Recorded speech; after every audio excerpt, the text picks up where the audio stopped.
Mortefi, a very odd name, but what's not odd about him is how good this character is. In fact, I would consider him to be one of the strongest 4-stars in the entire game right now, due to his powerful support buffs that he can provide his team. And so, if you got this character and want to maximize his damage, then look no further than this guide to Mortefi. So, let's give a brief overview of what Mortefi does in a team. So Mortefi is a pistol fusion element character that would fit that sort of sub-DPS support role. With his range of buffs that he has, he is an incredibly capable character that can fit into many teams and is a part of probably the best duo in the game right now, Gian and Mortefi. And so if you have Gian but you're not running Mortefi, then what are you doing? But now what about his skills? Well, let's go over them very quickly. So firstly, we have his resonance skill that will launch high speed flame lightning forwards, dealing fusion damage to an enemy it touches. A decent skill, but it's his ultimate where he really shines. So his ultimate will firstly deal some fusion damage, but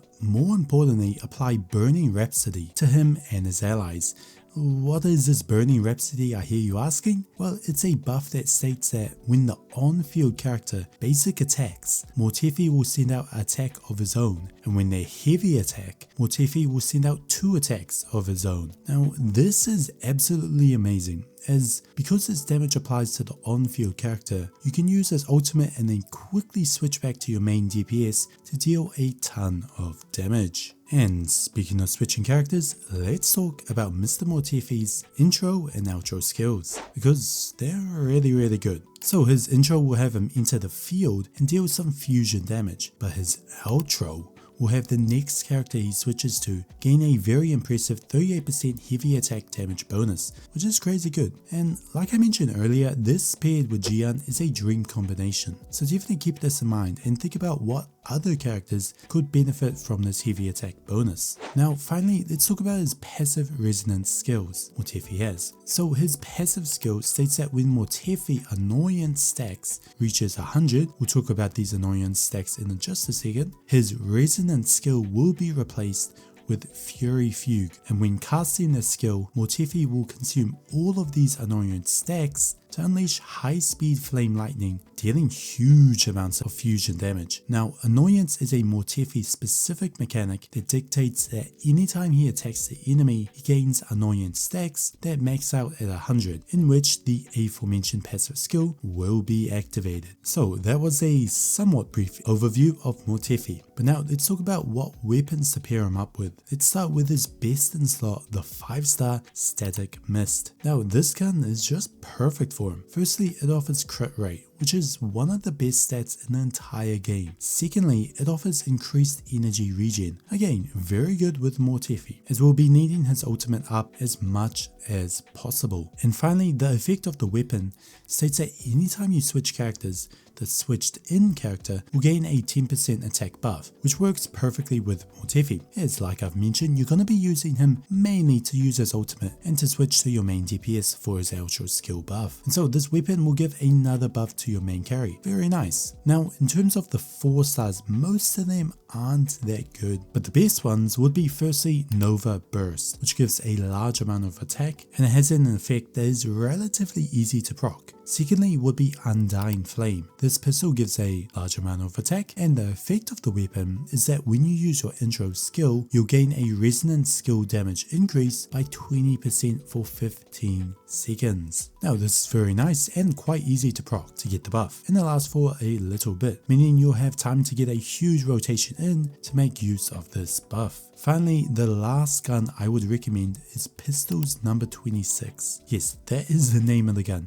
not a placeholder. So this, like the previous guns, gives a bunch of attack, with the effect being that if you take no damage, you'll gain a 6% attack bonus every 5 seconds that can stack 2 times. So this weapon is nice, but only if you can maintain these stacks, as getting hit will dramatically reduce your DPS potential, and you don't want that. So that was the weapons that you should be running. Next, let's talk about his echoes. So starting with the set that you should be running, it's gotta be the Moonlit Cloud Sonata set. This set has a 2-set effect of 10% energy regen, which is quite nice, but a 5% set effect that states that when you use Mortefi's outro skill, the attack of the character you switch to will be increased by 22.5% for 15 seconds. Yeah, that's really good. Remember, we're gonna be playing Mortefi as a sort of buff bot, so this set synergizes perfectly with it. Now, the only other set I could see some use is the Molten Rift set. This will increase your fusion damage by a ton with both its 2-piece and 5-piece set effect. However, this is more if you want to run Mortefi as a main DPS sub DPS kind of role, which I wouldn't really recommend, but it could be quite good if you don't yet have a good Moonlight Cloud set. But now once you actually have your Moonlight Cloud set, the main echo you'll want to run is without a doubt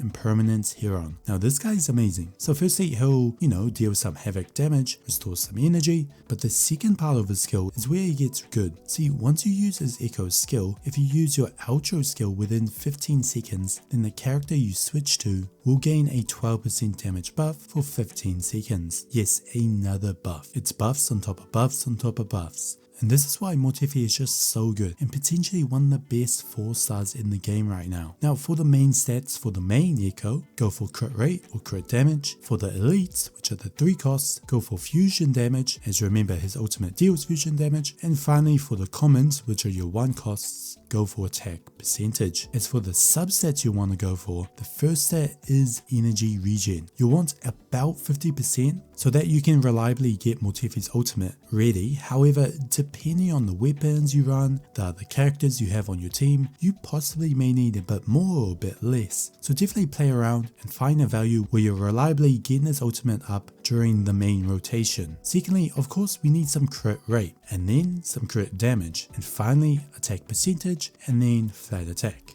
and then just any other stat. So that's it for the subsets. Finally, just before we talk about the potential teams, let's first touch on his resonance chains, which are the dupe abilities of the game. So his S1 will make his ultimate fire 2 Mortefi attacks when the on-field character uses their resonance skill. Now this is very nice and it's just a straight up DPS increase. S2 will restore 10 resonance energy whenever he uses his echo skill. It's okay but not the best, but his S3. So his S3 will grant him 30% increased crit damage for his ultimate. I mean, this is just amazing. You're gonna be building crit rate with his echoes, and so having this, it's gonna be a huge DPS increase for yourself, but not as much as his next resonance chain, which will increase his ultimate's duration by 7 seconds. Again, this is amazing. Remember, Mortefi's main purpose is to use his ultimate and buff his main DPS as much as possible, so any improvements to his ultimate is just so good. Now his S5 will have him fire off 4 ultimate attacks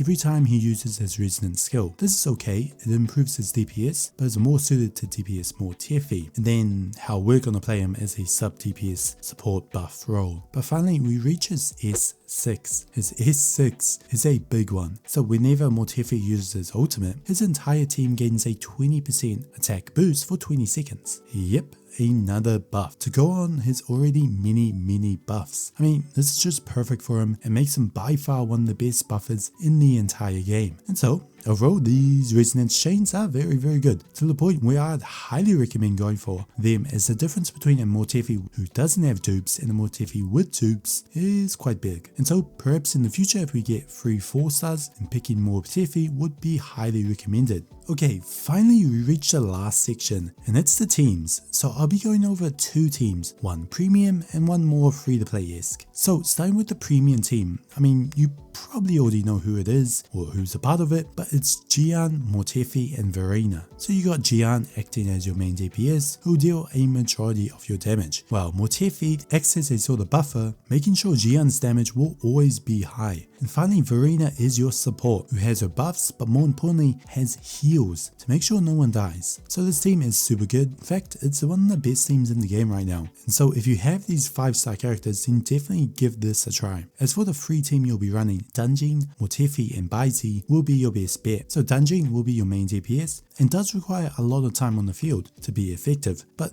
that's fine, because remember, with Mortefi, we'll only be switching to him when we, number 1, need to use his ultimate, or number 2, to use his outro skill and give dungeon buffs. Baizi will be there just to have her small support buffs and her heals, which will be incredibly useful, especially considering Dungeon uses health to use her abilities. And so that was Mortefi's team, and that was this Mortefi guide. As you can see, Mortefi is an extremely strong 4-star support-like character who boasts some of the best buffs in the entire game. And so if you haven't tried him out yet, then definitely give him a go. You'll be very impressed. And with that, I hope you enjoyed this guide, and I'll see you next time.